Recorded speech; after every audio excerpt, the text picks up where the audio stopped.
Se alguén ten dúdas de que eu no Concello teño unha xestión limpa, me levo cartos para a casa, invito a calquera que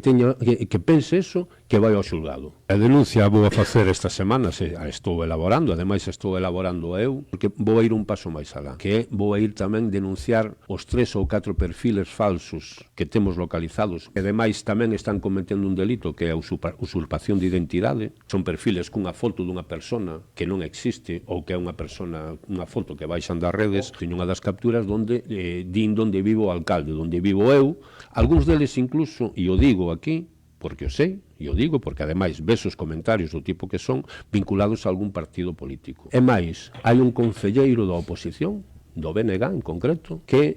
di nun dos comentarios que teño a piel moi fina por denunciar isto. O que máis me doe é que nestes días, desde que fixen a denuncia pública, excepto os compañeiros e compañeiras do goberno, do resto dos partidos políticos non recibín o apoio de ningún. O cal me doe, sinceramente,